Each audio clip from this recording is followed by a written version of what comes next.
Bismillahirrahmanirrahim. Assalamualaikum warahmatullahi wabarakatuh dan salam sejahtera kepada semua pendengar-pendengar dan juga guru-guru yang berada di luar sana.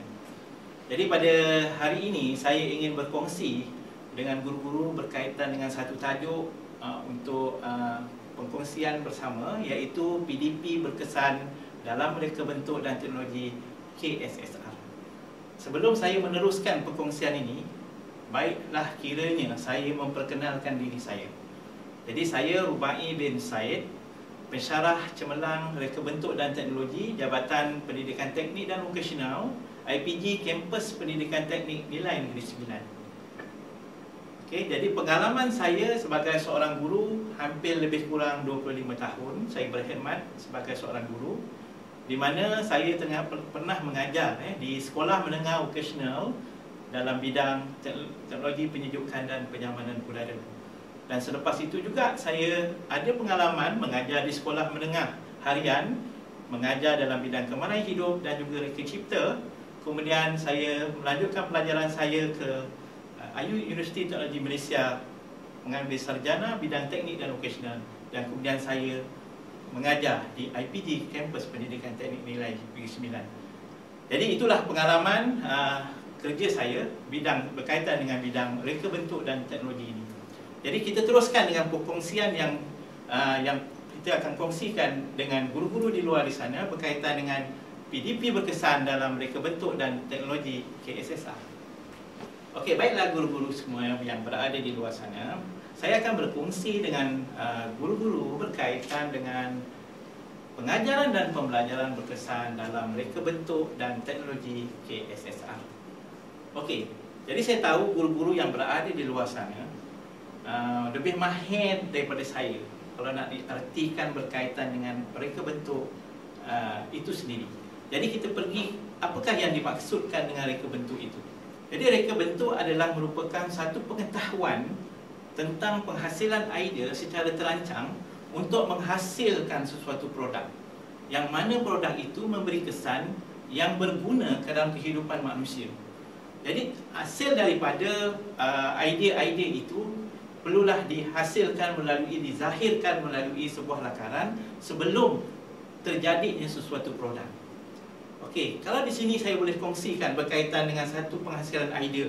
Contoh, kalau kata seorang mereka sebuah kereta, untuk mereka sebuah kereta itu, dia perlulah menghasilkan ideanya mereka dengan melalui satu lakaran.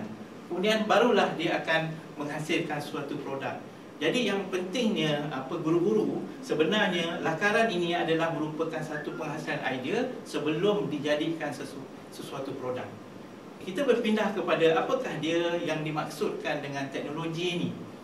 Jadi teknologi adalah merupakan satu pengaplikasian ilmu sains dan matematik dengan menggunakan sumber semula jadi untuk dijadikan alat, tenaga ataupun sistem di dalam kehidupan kita. Sebagai contoh, kalau kita berkongsikan gambar di hadapan ini, kalau kita lihat contoh dalam kehidupan seharian kita, kita tidak lekang dengan telefon bimbit ataupun handphone ataupun komputer riba dan sebagainya. Jadi ini adalah satu teknologi yang kita gunakan. Kalau sekarang ini, kalau kita pergi ke kedai menggunakan pembayaran secara e-wallet dan sebagainya, itu adalah merupakan teknologi yang kena dan pasti kita hadap bersama-sama. Okey.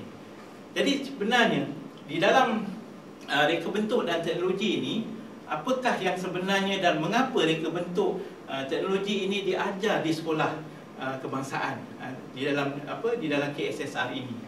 Okey, kenapa dan mengapa perlu diajar? Okey, yang pertamanya adalah untuk memastikan murid kita berkemahiran dalam menghasilkan produk. Okey, dan yang kedua, memastikan bahawa generasi adalah baru yang mampu berfikir secara kritis dan kreatif. Kemudian, murid kita sentiasa peka terhadap persekitaran yang berlaku di sekelilingnya. Okey, dan seterusnya, yang keempat, mampu berkomunikasi dengan baik sama ada dengan rakan taulan, dengan guru-guru dan juga ibu bapa dan juga masyarakat di sekelilingnya. Dan juga yang terakhir adalah sentiasa untuk mengamalkan nilai-nilai murni dalam kehidupan mereka.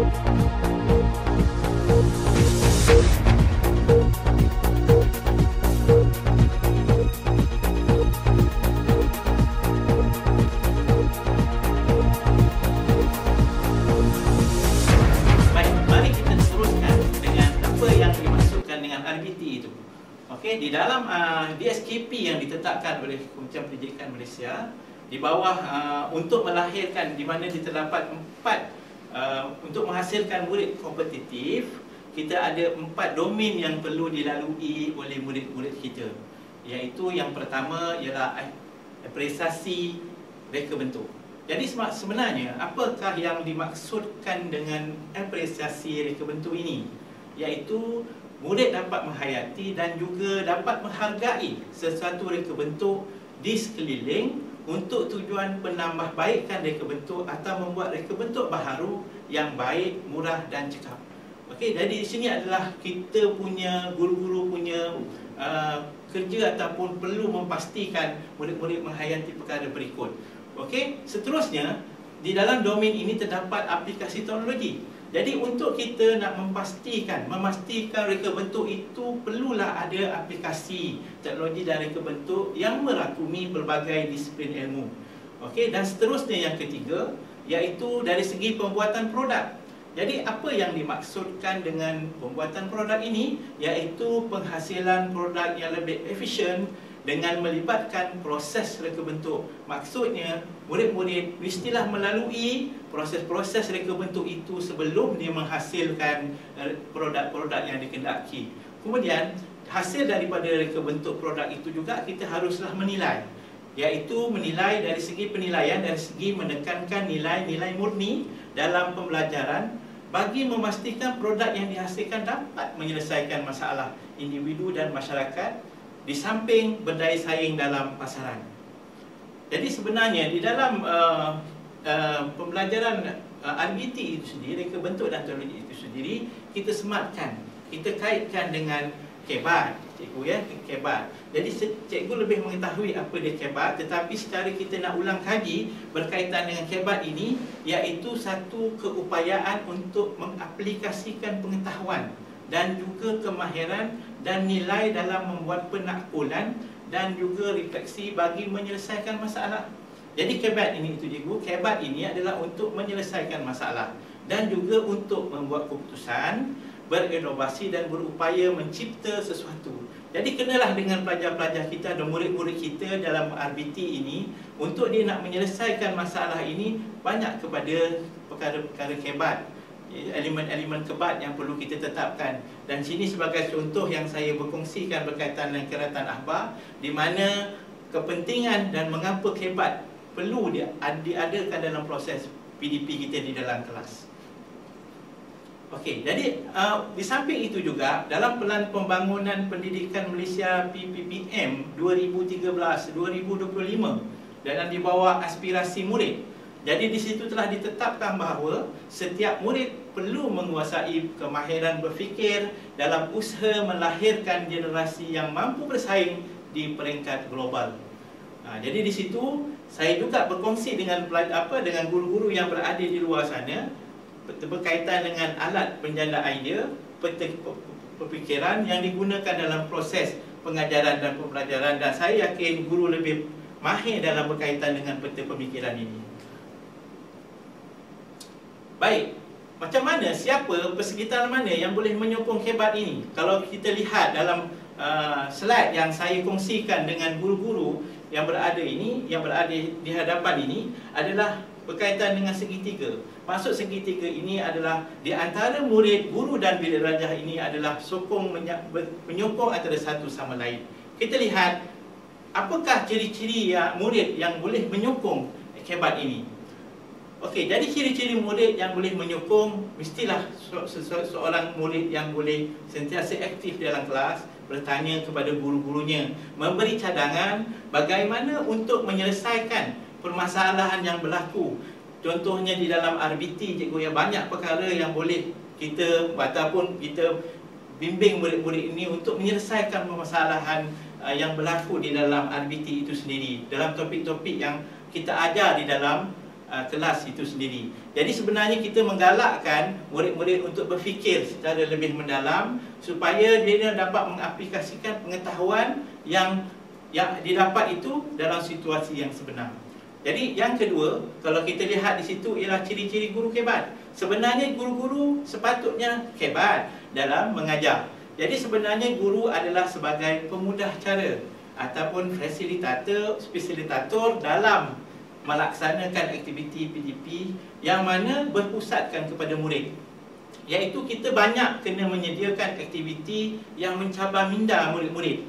Jadi kita kena banyak gunakan soalan-soalan hebat secara berperingkat-peringkat supaya murid-murid ini didorong untuk menyelesaikan meneroka masalah, menyelesaikan masalah secara terancang untuk kita pastikan bahawa kesan pengajaran dan pembelajaran, strategi pengajaran kita akan dicapai oleh murid-murid kita. Jadi seterusnya kita perlu lihat pula bagaimana ciri-ciri bilik darjah hebat ini. Sudah semestinya cikgu, bila di dalam kelas, mestilah kelas yang kondusif ataupun selesa, yang mana dalam bilik darjah itu perlulah ada suasana ceria dan juga hasil kerja murid-murid perlulah dipamerkan untuk memastikan bahawa kelas tersebut dalam keadaan aktif dalam pembelajaran. Susun aturnya juga dalam suasana yang berpusatkan kepada murid. Kita tidak boleh berada dalam suasana yang seperti dulu kita bersekolah, kerana pelajar-pelajar ini kita perlukan, kita kena createkan mereka berada dalam kumpulan supaya mereka dapat berinteraksi ataupun berkolaboratif antara mereka. Dan tapi dalam keadaan corona cikgu kena jarak-jaraklah 1 meter dan PJK dan sebagainya. Jadi itu adalah ciri-ciri yang berkaitan. 3 perkara ini adalah untuk menyumbang kepada keberkesanan kebat. Jadi kita teruskan berkaitan dengan apa yang kita bila hebat ini atau kemahiran berfikir aras tinggi ni cikgu, bagaimana kita nak menyoal murid-murid kita di dalam kelas. Jadi adalah teknik-teknik penyoalan dalam kebat ini yang perlu kita mengetahui teknik-teknik penyoalan. Antaranya ialah pertama, kita bermatlamat. Maksud bermatlamat ini adalah ditanya untuk mencapai tujuan tertentu. Okey, mengikut tajuk yang kita ajar pada waktu itu. Kemudian antaranya yang lain adalah teknik penyoalan ini dinyatakan dengan jelas. Apa yang perlu jelasnya cikgu ialah soalan itu perlu jelas supaya murid-murid kita memahami apa yang dimaksudkan dengan soalan berkenaan. Kemudian ringkaskan soalan itu. Jangan sampai panjang, berderet-deret sampai budak pun tidak memahami. Dan juga kita pastikan dengan seringkas-seringkasnya soalan itu supaya murid boleh faham dengan soalan yang kita berikan kepada mereka. Okey? Yang seterusnya cikgu, iaitu memprovokasikan pemikiran. Provokasi dari segi pemikiran, bukan provok di dalam kelas suruh dia berkelahi di dalam kelas, tetapi provok akal fikiran mereka supaya dia dapat merangsang pemikiran itu, supaya ada tindak balas daripada mereka berkaitan dengan soalan yang kita ajukan kepada mereka. Kemudian antara teknik-teknik penyoalan yang lain, iaitu menyoal siasat. Yang dimaksudkan dengan menyoal siasat ini cikgu, bukan kita nak soal siasat dia melakukan kesalahan dan apa, cuma kita nak memastikan bahawa soalan itu membawa kepada penyoalan yang berikutnya. Maknanya ada soalan-soalan yang berperingkat-peringkat supaya mendapat satu rumusan ataupun kesimpulan yang berkaitan dengan soalan yang kita ajukan. Kemudian seterusnya cikgu, kita pastikan soalan kita skopnya terhad, iaitu soalan yang mempunyai banyak bahagian boleh mengelirukan. Maksudnya kalau kita banyak soalan yang bahagian-bahagian yang boleh mengelirukan, itu adalah soalan yang tidak terhad. Jadi kita kena hadkan soalan itu supaya ia berfokuskan kepada satu tajuk ataupun satu bahagian soalan yang kita akan tanya. Dan seterusnya, yang terakhir untuk teknik penyawalan kebat ini disesuaikan dengan tahap murid. Kalau kita mengajar murid-murid kita tahun 4, maka sesuailah dengan tahap mereka untuk kita menyoal berkaitan dengan soalan kebat ini, cikgu. Berkaitan dengan contoh soalan kebat dalam di SKP tahun 4 ya, guru-guru. Saya bagi contoh di sini, mungkin guru-guru di luar sana mungkin ada lebih baik lagi contoh soalannya. Tetapi di sini saya ingin kongsikan, saya ambil satu contoh di SKP tahun 4 RBT, Reka Bentuk dan Teknologi, di bawah standard kandungan 2.2 Reka Bentuk Produk Bertema. Dan juga standard pembelajarannya ialah mengenal pasti jenis garisan dalam lakaran reka bentuk, melakar pelbagai jenis garisan, menjana idea bagi menghasilkan lakaran dengan menggunakan garisan dan gabungan bentuk asas. Jadi saya bagi contoh, dan contoh ini tidaklah semestinya baik, cikgu. Mungkin cikgu punya soalan lebih baik daripada contoh yang saya bagi. Lakarkan jenis-jenis garisan untuk menghasilkan sebuah produk botol minuman. Jadi kalau kita lihat di sini, cikgu, lakarkan itu adalah satu soalan kebat bagi murid-murid kita.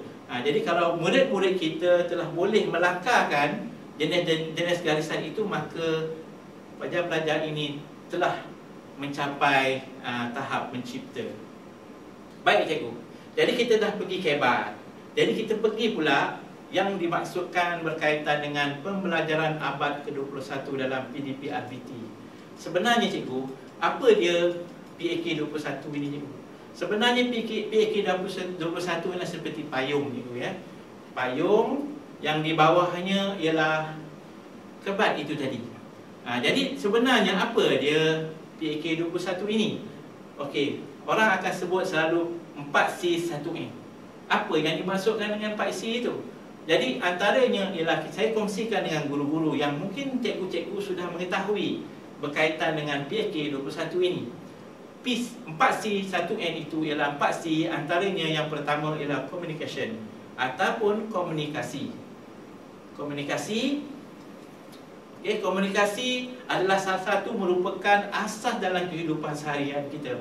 Kita berkomunikasi dengan mak bapak kita, kita berkomunikasi dengan murid dan guru, komunikasi dengan guru-guru yang lain. Jadi komunikasi ini satu perkara yang penting di dalam PAK 21. Jadi sebabnya komunikasi bukan sahaja terhad, tetapi sebenarnya, cikgu, di dalam teknologi maklumat, sebenarnya murid-murid kita juga berkomunikasi dengan orang di luar melalui teknologi maklumat. Kalau kita lihat mereka berWhatsApp, mereka berFacebook, mereka berkomunikasi dengan apa-apa aplikasi pun, sebenarnya mereka sedang berkomunikasi.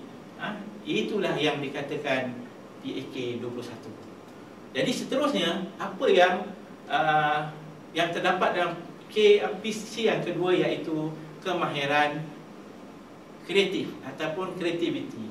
Jadi kemahiran kreatif adalah keupayaan seseorang untuk mencipta atau menghasilkan sesuatu yang baru pada masa yang sama mampu mengolah dan mengembangkan sesuatu adil.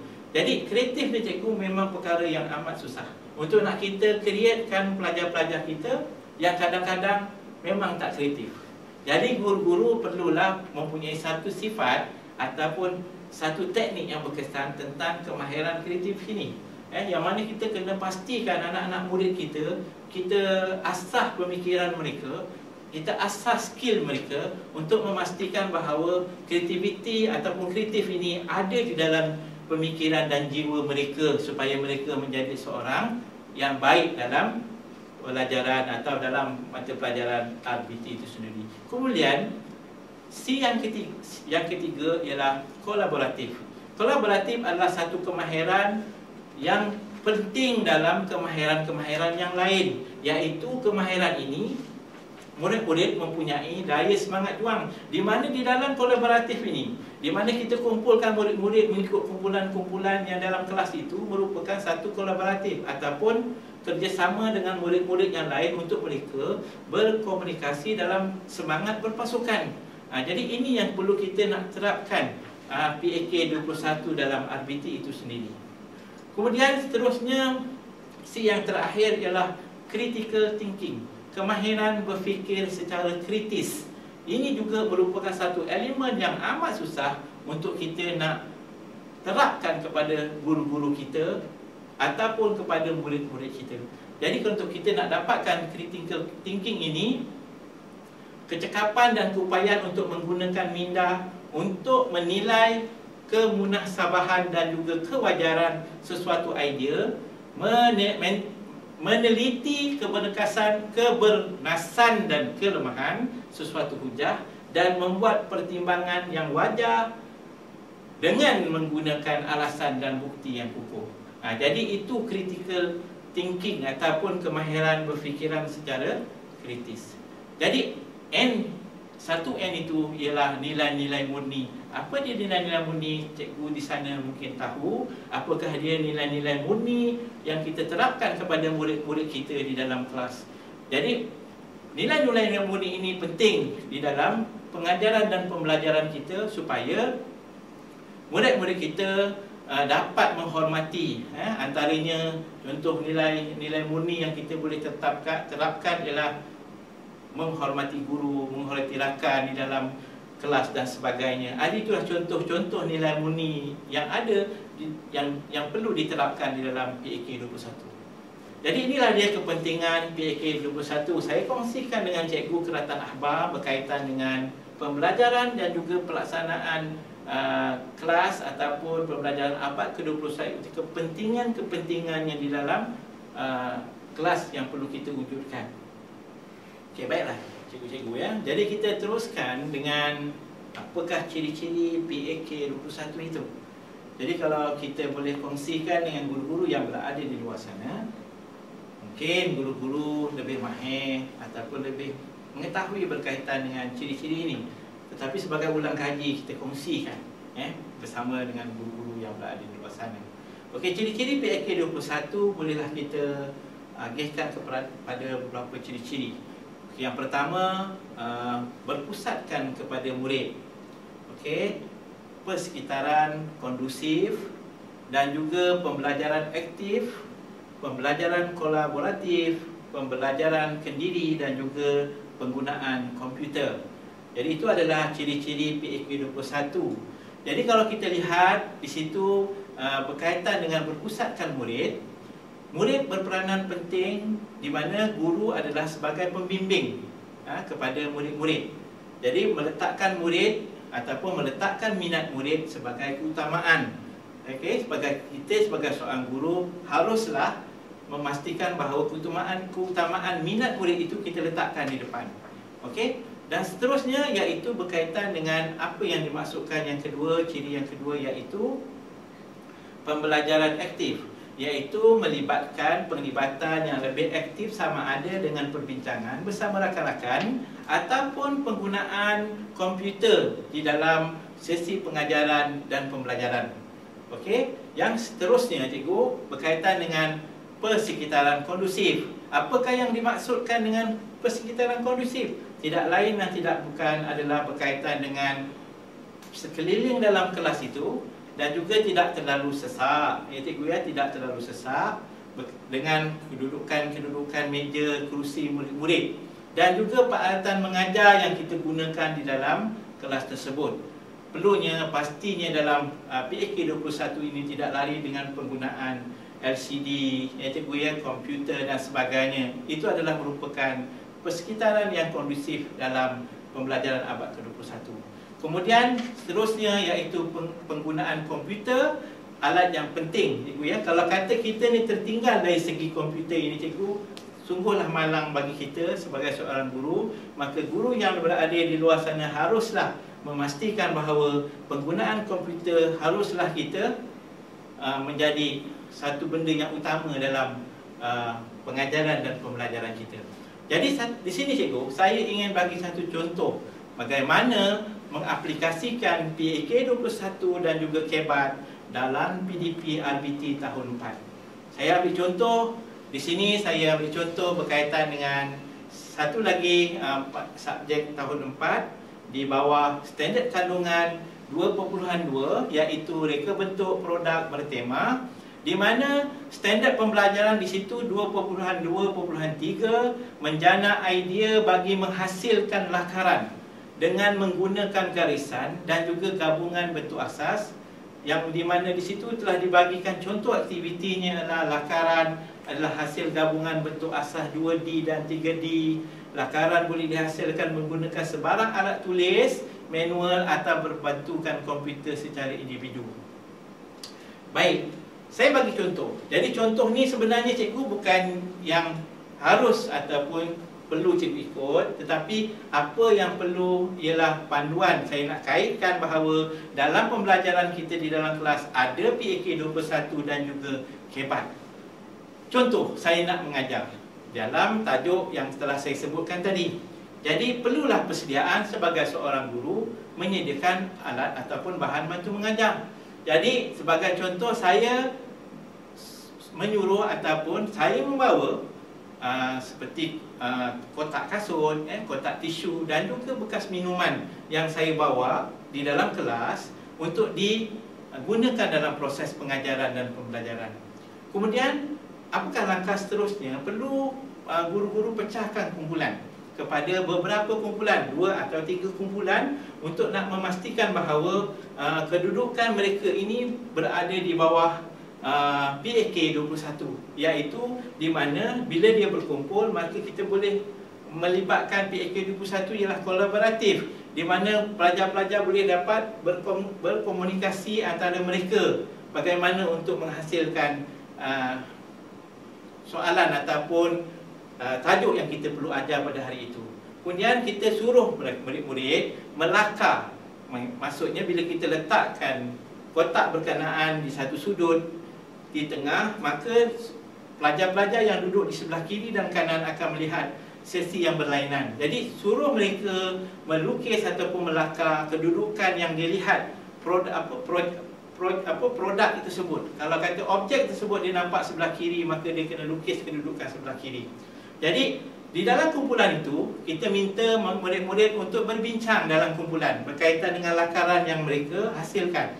Di situ cikgu sebenarnya kita sudah melibatkan murid-murid dari segi kolaboratif dan juga komunikasi di bawah PAK21. Dan juga bila kita suruh pelajar-pelajar, murid-murid kita melakar, maka dengan secara sendirinya maka KEBAT telah berlaku di situ, iaitu pelajar-pelajar akan menganalisis dan juga kreatif dari segi membuat lakaran.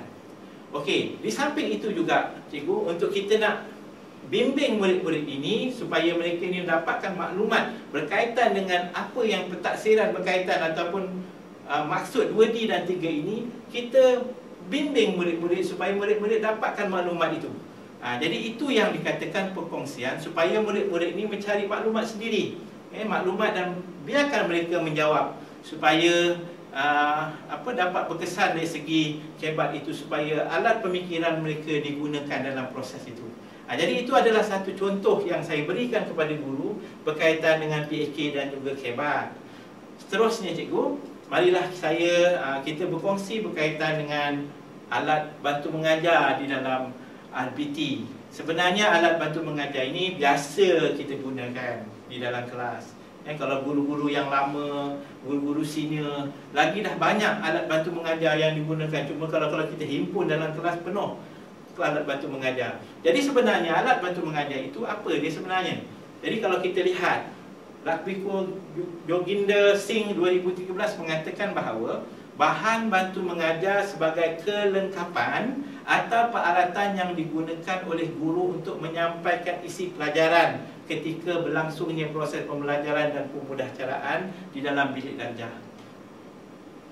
Hench et al. Tahun 2002, alat bantu mengajar ataupun ABM, yang mana juga dikenali sebagai daripada media pengajaran yang ditakrifkan sebagai audio visual dan bahan-bahan yang berkaitan dengannya yang berfungsi dalam pelaksanaan sesuatu pengajaran. Jadi sebenarnya cikgu, alat bantu mengajar ini adalah merupakan perkara yang amat penting dalam proses pengajaran dan juga pembelajaran. Kalau saya boleh kongsikan dekat sini adalah keratan akhbar yang mengatakan bahawa bagaimana alat pengajaran itu ataupun alat bantu mengajar itu sangat penting dalam proses PDP dalam kelas kita. Okey, apakah keperluan pentingnya alat bantu mengajar ini cikgu? Jadi sebenarnya yang pertama, alat bantu mengajar ini adalah yang pertama sekali adalah untuk membantu kita sebagai guru dalam proses pengajaran dan pembelajaran.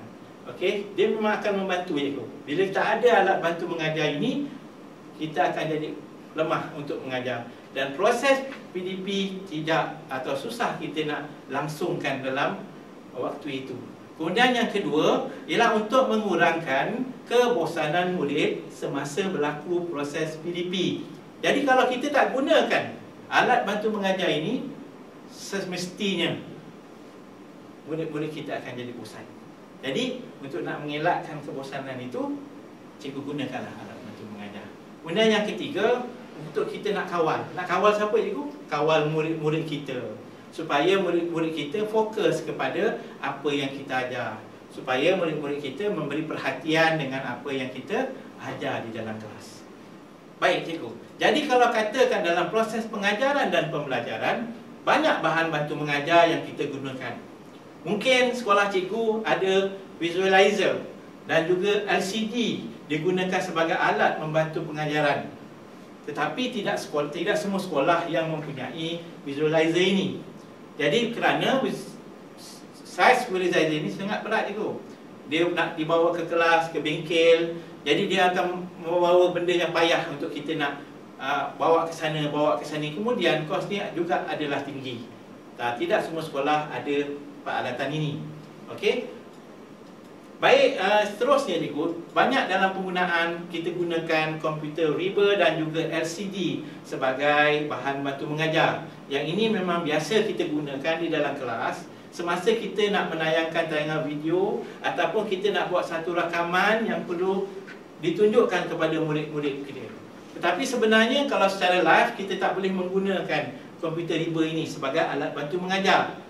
Untuk kita nak tunjukkan demonstrasi dan sebagainya, dia menjadi susah. Jadi kami di sini ada membuat satu inovasi. Inovasi berkaitan dengan bahan bantu mengajar yang mana mudah dan juga murah. Jadi kalau kata kita lihat gambar yang saya boleh sharekan, kita kongsikan dengan guru-guru di luar sana, seorang guru sedang mengajar dan ingin menunjukkan sesuatu kepada murid-muridnya, tidak perlu dia membuat cara yang lama cikgu, cara konvensional, iaitu kita panggil kumpulan dengan kumpulan yang lain berperingkat-peringkat. Maka di situ kawalan kelas akan terganggu. Jadi di sini kita akan memastikan bahawa semua murid-murid yang kita ajar akan melihat secara langsung tentang tunjuk cara ataupun demonstrasi yang guru tunjukkan. Jadi nanti saya akan tunjukkan bagaimana inovasi ini dapat digunakan di dalam kelas.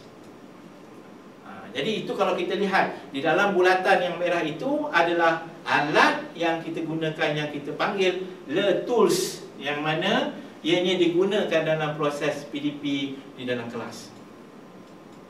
Okey, yang ini adalah kesukaran. Maksud saya kesukaran ialah bagaimana kita nak tunjuk demonstrasi secara konvensional, yang mana kita panggil murid-murid kita berjumpa dengan kita by kumpulan, kerana apa yang kita nak tunjukkan kepada murid-murid kita satu komponen atau benda yang kecil dan halus. Jadi murid-murid yang lain kita susah nak kawal, maka mereka ini akan berkeliaran. Dari segi disiplin mereka akan kita susah nak kawal. Okey, jadi kita lihat bagaimana penggunaan Le Tools ini dalam video yang saya boleh kongsikan dengan guru-guru di luar sana. Kita saksikan.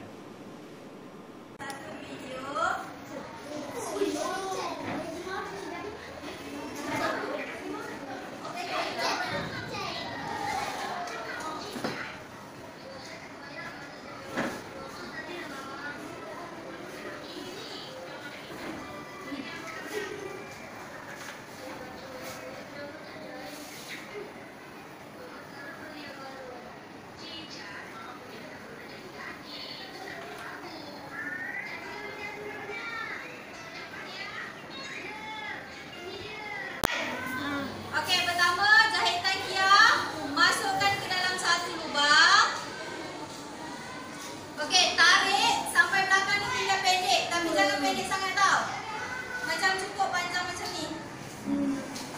Okey? Nampak tak? Okey. Lepas tu masukkan dekat lubang A, lepas tu keluarkan dekat lubang sebelah dia. Okey. Lepas keluarkan dekat lubang B, masukkan balik kat lubang A. Dia kena ulang satu kali. Lepas masuk dekat A, keluarkan balik dekat B. Dua kali. Pastikan kalau Kia dia kena dua kali. Sebab Kia kan jahitan dia lebih dah kuat. Sebab itulah dia kena dua kali.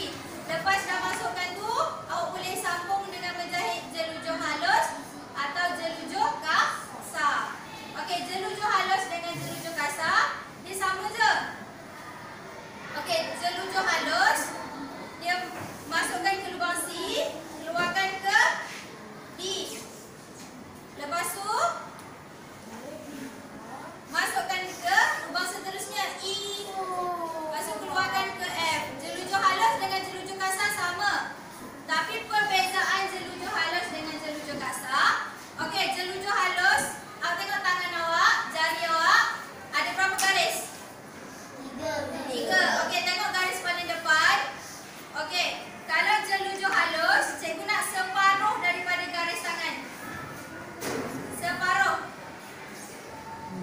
Garis satu tangan ni, okey, separuh dia. Kecil je lah. Okey, kalau jelujur kasar, cikgu nak satu garis tangan. Baik.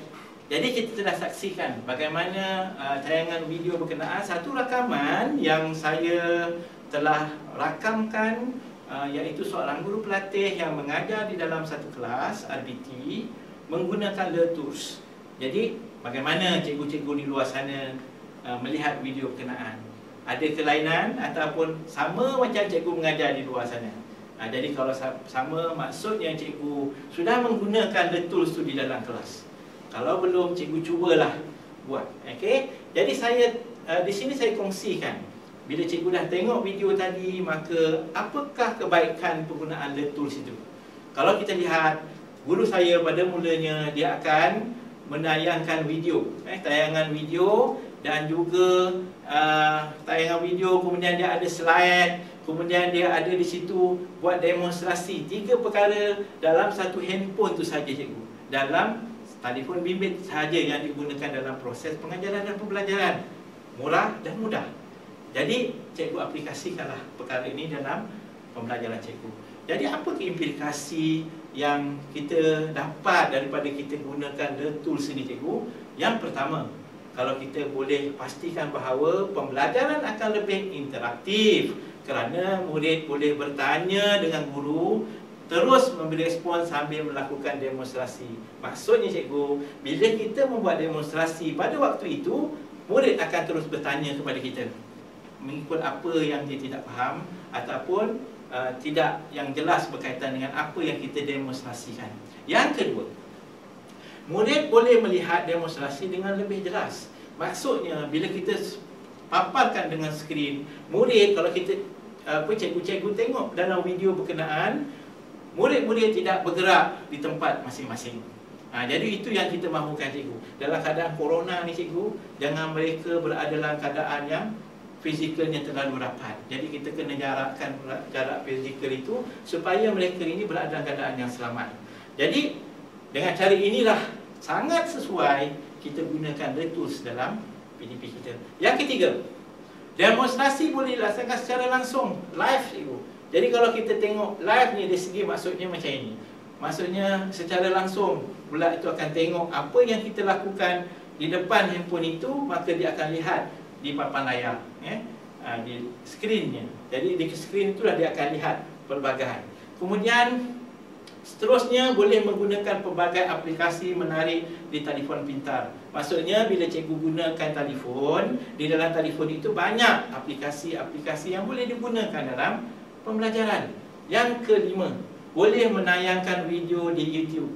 Kalau katakan murid-murid kita nak memberi kefahaman yang lebih, maka kita boleh rujuk kepada YouTube dan kita terus saja melayar YouTube dan pelajar-pelajar secara langsung boleh melihat apa yang dia ajar pada waktu itu. Kemudian seterusnya, menarik perhatian murid lebih teruja. Jadi biasanya cikgu kalau katakan murid-murid, dia akan lihat teruja. Kalau cikgu lihat tadi, guru yang saya ambil penggambaran ataupun video tadi, mula-mula dia akan melihat video.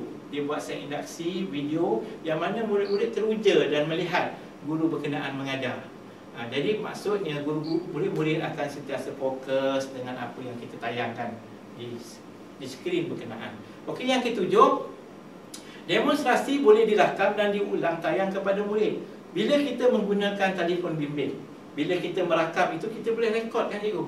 Ya, kita boleh rekodkan rakaman itu, kemudian kita boleh tayang semula kepada murid yang kurang faham berkaitan dengan demonstrasi yang kita tunjukkan. Jadi kita tak perlu ulang lagi bercakap. Jadi maksudnya yang bercakap ialah video yang kita rakamkan itu. Kemudian semestinya yang ke akhir itu cikgu, kalau kita lihat kosnya yang lebih murah, kerana telefon bimbit itu kita yang punya. Okay.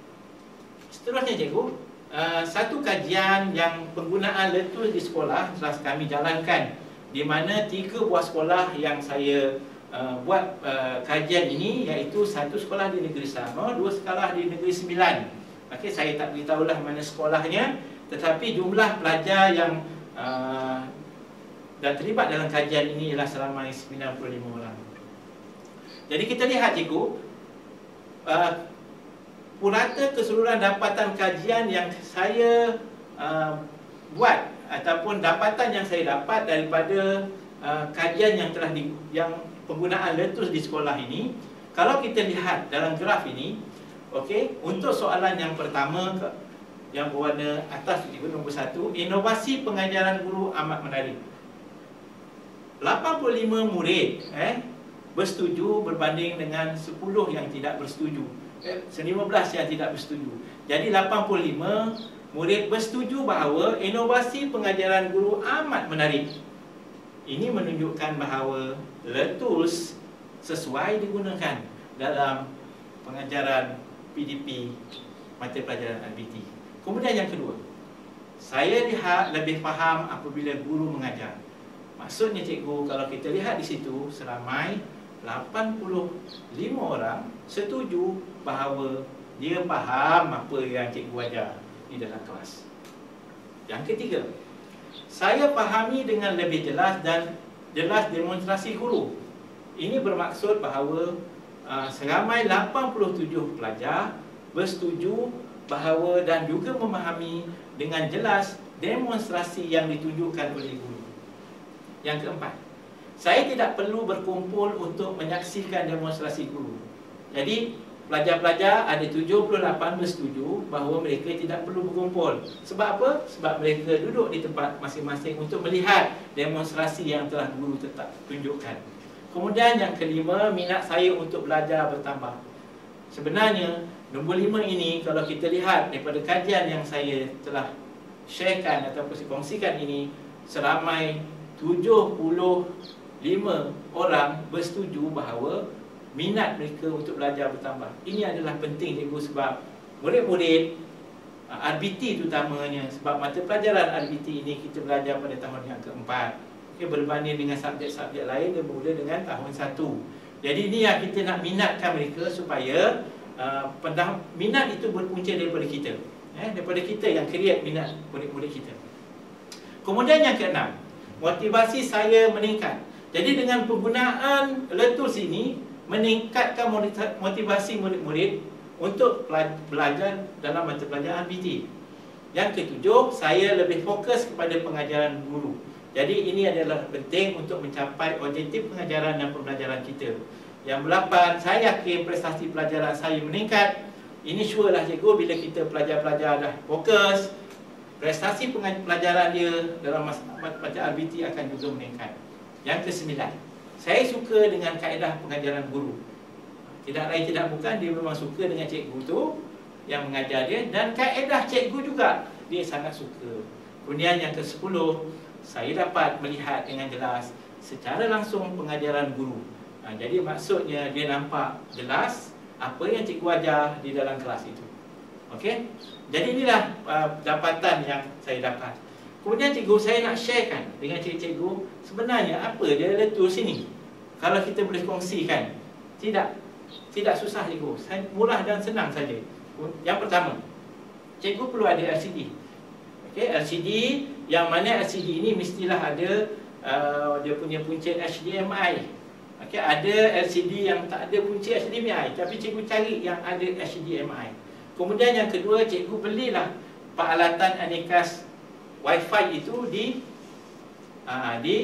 Shopee ataupun di mana-mana syarikat yang menjual benda ini.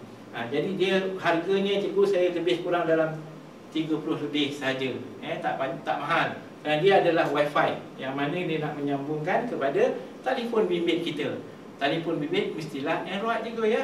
Jangan yang lama 313 tak boleh. Dia mesti Android yang boleh di Wi-Fi kan dengan Anycast Wi-Fi itu. Kemudian cikgu download aplikasi di Google apps Miracast ini, yang mana cikgu kena download dan cikgu kena di bawah Miracast itu cikgu download di dalam Google Play Store.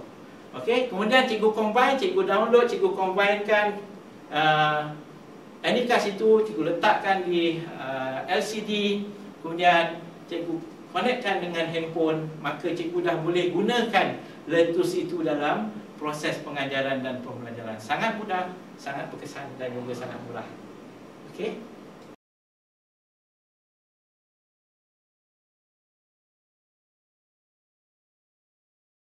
Okay, Assalamualaikum warahmatullahi wabarakatuh. Jadi pada hari ini cikgu ya, saya nak terangkan macam mana yang dikatakan alat-alat lead tools tu tadi.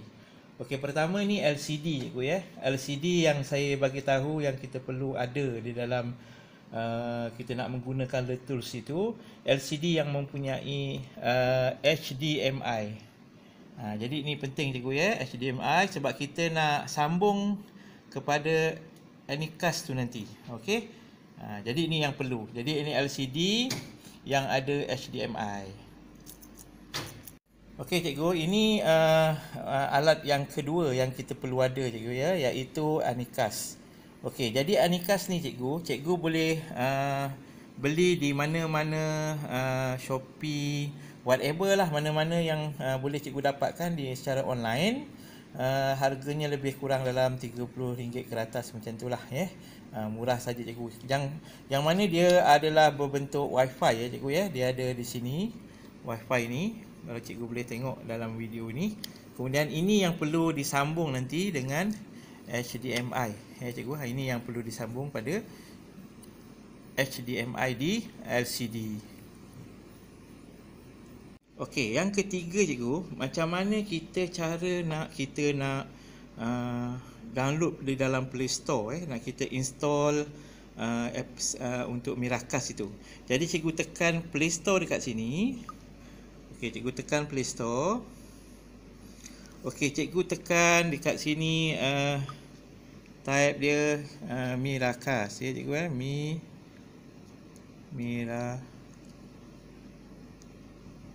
Miracast tu. Kita tekan Miracast ni. Okey, cikgu lihat dekat sini Miracast Wi-Fi display. Jadi cikgu tekan di situ dan cikgu install Miracast ini di dalam handphone ataupun telefon bimbit cikgu. Okey, cikgu install.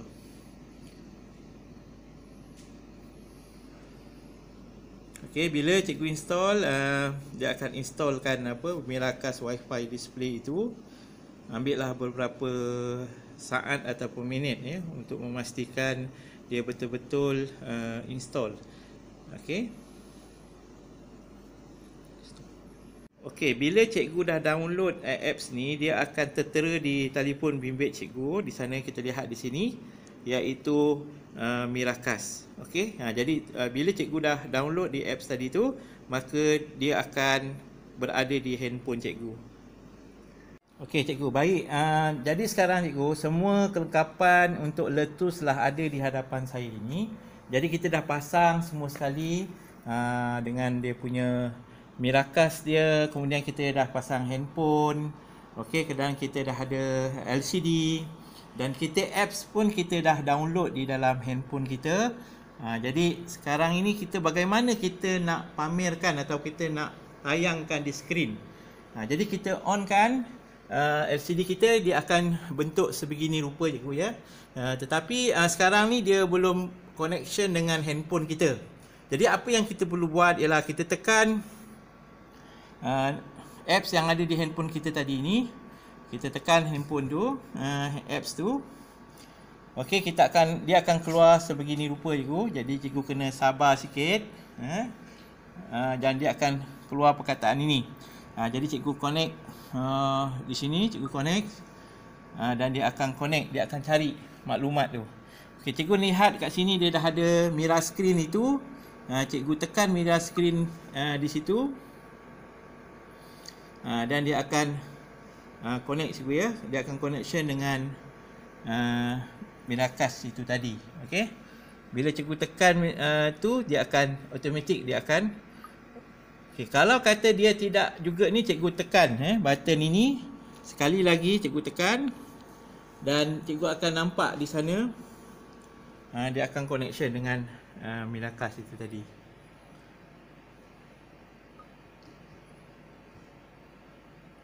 Okey, nampak dia sekarang sudah connection cikgu Dan sekarang apa yang ada di skrin telefon bimbit kita dipaparkan di papan skrin. Okey. Jadi apa yang ada di handphone kita, dia akan dipaparkan di skrin. Jadi cikgu boleh dah mula mengajar Cikgu dah boleh mengajar, cikgu dah boleh menggunakan letus ni sendiri. Seperti mana kalau kata cikgu nak menggunakan tunjuk demonstrasi pada murid-murid, cikgu tekan saja kamera. Sama ada perlu cikgu nak rekodkan atau tidak, ikut cikgu, terpulang pada cikgu. Kalau cikgu nak rekod, cikgu tekan video di situ dan dia akan cikgu rekodkan. Kalau cikgu hanya untuk nak mengambil gambar saja, maka letaklah di foto. Jadi inilah cara yang paling mudah cikgu untuk cikgu mengajar letus ini. Dan saya harapkan cikgu gunakan letus ini dalam PDP cikgu untuk pembelajaran yang lebih menarik, lebih menambah minat murid, dan juga keyakinan cikgu mengajar akan lebih teratur dan tersusun dalam PDP cikgu bila cikgu berada di dalam kelas. Jadi itu saja yang boleh saya kongsikan supaya benda ni bermanfaat kepada cikgu, insya-Allah. Jadi saya minta cikgu gunakanlah penggunaan letus ni dalam PDP. Jadi itu saja yang saya boleh kongsikan untuk cikgu, dan mudah-mudahan cikgu dapat apply dalam PDP di dalam classroom cikgu. Jadi itu saja. Terima kasih cikgu.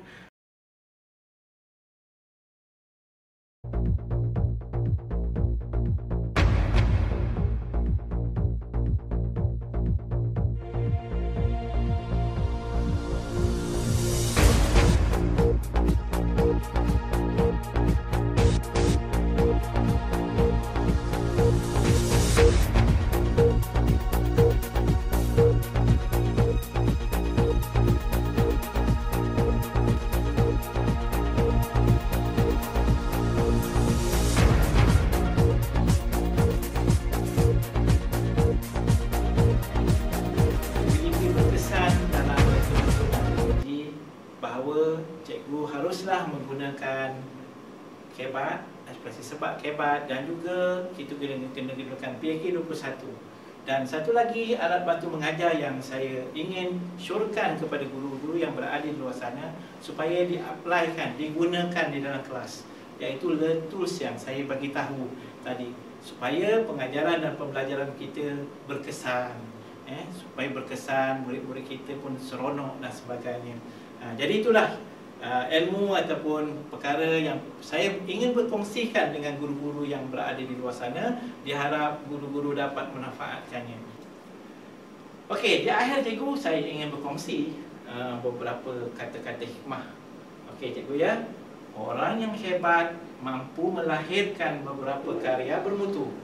Tapi guru yang bermutu mampu melahirkan ribuan orang yang hebat. Jadi sekian daripada saya, perkongsian ilmu sedikit sebanyak, mudah-mudahan memberi manfaat kepada guru yang di luar sana.